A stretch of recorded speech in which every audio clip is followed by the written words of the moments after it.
Okay, first graders, what we're doing this week and next week, well, next week we'll probably be doing clay, but this week I've taken 2 coffee filters and I've sprayed them with water. We're going to do that, and then we're going to take our watercolors like this, and these will be the watercolors. Hopefully you guys, pardon my green fingers there, just had an art class. Hopefully the watercolors you got when you picked up your art bag, if you picked up your art bag. Some of them I know did not have watercolors. All right, so I'm going to start out with the one on the very end, red, and I'm going to put red. Now if you can see, which I don't know that you can, if you can put the red down first, like that, and then you're going to wash your brush out and get some orange, the next color.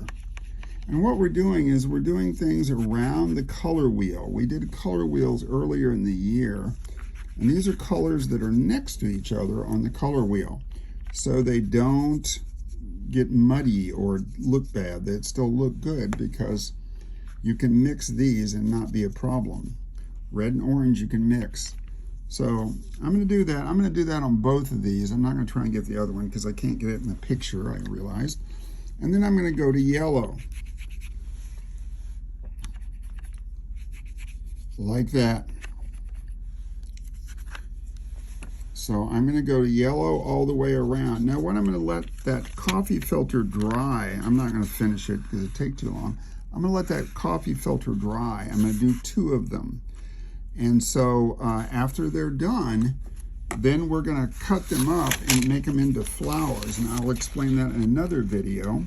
But if you don't have if you don't have watercolors, which I know some of you don't, you can always do this same thing. Let's turn it over so our green doesn't show here.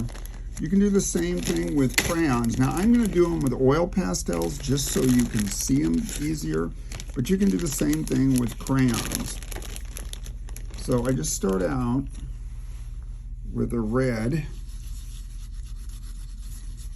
and I make a big circle. Now it may take you 2 pieces of paper to do this. And if all you've got is notebook paper, that's fine. You can use notebook paper, that's okay. And then I'm gonna use an orange, because orange and red, like I said, will mix, and you can kind of blend them a little. Even with crayons or colored pencils, you can still blend quite a bit. And after I get that, then I'm gonna go to a yellow on the outside, kind of like marigolds. Okay, so I'm going to have this big, eventually we'll cut this whole circle out, but that's another way to do it if you don't have the watercolors.